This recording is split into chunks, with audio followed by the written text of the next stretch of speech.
Hello everyone. In this video, we are going to discuss a very important concept called named entity recognition, which we generally term it as NER. So what is this named entity recognition? So now look at this. It automatically finds names of people, places, products, and organizations in text across many languages. So you can see here like people, places, products, and organizations. So what is happening? There is a big text or a paragraph. From that, if it identifies people, places, products, organizations, etc., then the task is called as named entity recognition. So NER is a form of natural language processing. That is, it is a form of NLP, which is a subfield of AI, artificial intelligence. So what do we do in this NER? We identify and categorize key information in text. So this key information is basically called as entity, right? That is why it is being called as named entities, right? So this entity could be any word or it could be any series of words that consistently refers to the same thing. So every detected entity is classified into a predetermined category. It is not very difficult. It is an easy concept and also interesting concept, right? So named entity recognition sometimes referred to as entity chunking, extraction, or identification. So basically, it is the task of identifying and categorizing key information from the text, right? So this is what you have to know. Let us try to understand how this NER basically work. So NER model is a two-step process. So the step one is detect a named entity. Step two is categorize the entity. What is entity? I have already told you, categorizing key information, right? Fine. So what is this? How can I understand this better? Detect a named entity, which involves detecting a word or string of words that form an entity.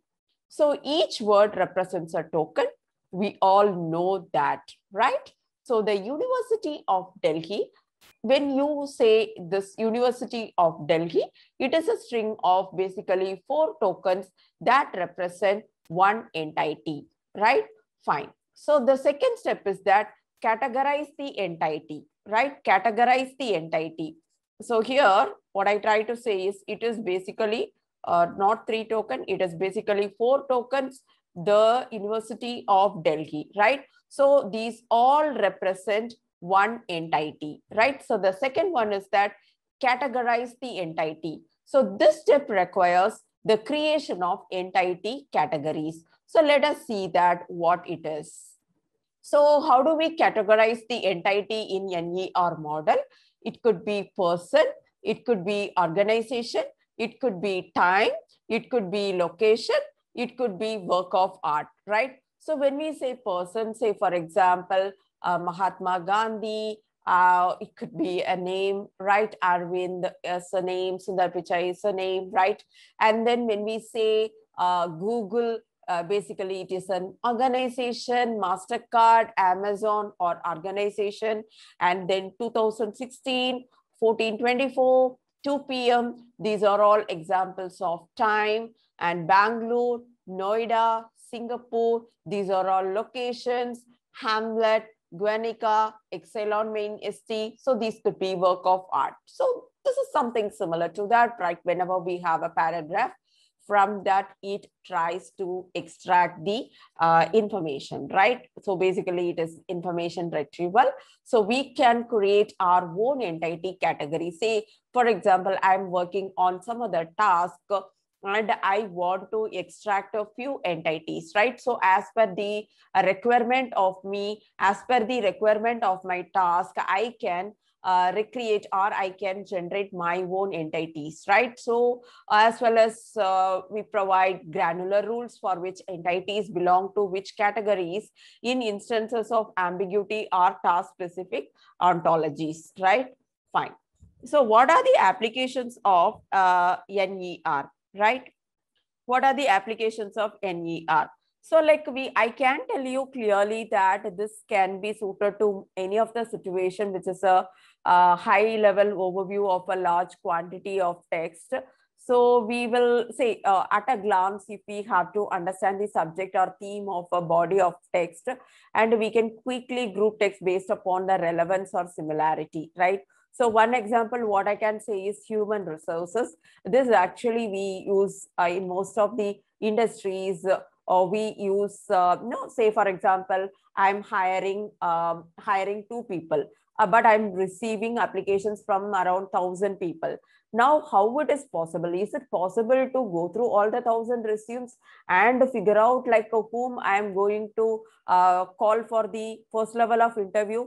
That is not possible, right? So this could help us to speed up the hiring process by summarizing the applicants' CVs, or to improve internal workflows by categorizing employee compliance and questions, right? So the second one is about customer support. So sometimes we will be receiving a lot of trouble tickets, or the lot of complaints from the customers, and there could be lots of questions. So we will be able to apply filters by using priority keywords, right? And the next one is about healthcare. It is used to improve patient care standards, and it reduce the workloads by extracting the important information from lab reports, right? And the next one is about education, right? In education, what I can say is like it can enable students and researchers to find the relevant material by summarizing papers and archive material and highlighting key terms, topics, and themes, right? Fine. And even in case if you want to search for some historical newspapers, or like in case if you want to find out certain papers that is related to particular domain, you can use this NER, right? And then the next one is about content classification. So like we using this, we can surface content more easily, and we can gain insights into trends by identifying the subjects and themes of the blogs or the posts or the articles, or it could be news articles, or it could be newspapers, something, right? So the next one is about search and recommendation engines. It improves the speed and relevance of search results and recommendations by summarizing descriptive text, reviews, and discussions, right? So these are basically the applications of NER. So we may be getting a question in mind that how we can use this NER, right? So say, for example, you have a business or project that could benefit from NER. It is always better to start with NER because there are lots of open source libraries that we can get, like NLTK, Spacy, Stanford NER and all, right? So if we talk about this NLTK, Spacy, Stanford NER, each one has its own pros and cons. So we can't say that like a particular particular library is preferable for NER. So it has its own pros and cons. We need to produce a relevant labeled data set to train the model on, right? So what I try to say here is basically like we can create our own entity categories, as I told. So to learn what is and is not a relevant entity and how to categorize them, a model requires training data. So the more relevant that training data is to the task, the more accurate the model will be at completing the task, right? So everything depends upon the training basically. So once you define your entities and your categories, and then you can use these to label data and create a training data set that is basically the named entity recognition can do this for you automatically, right? And then we can use this training data set to train an algorithm to label our text predictively. So simple, right? So this is the introduction and the explanation of named entity recognition. Thank you.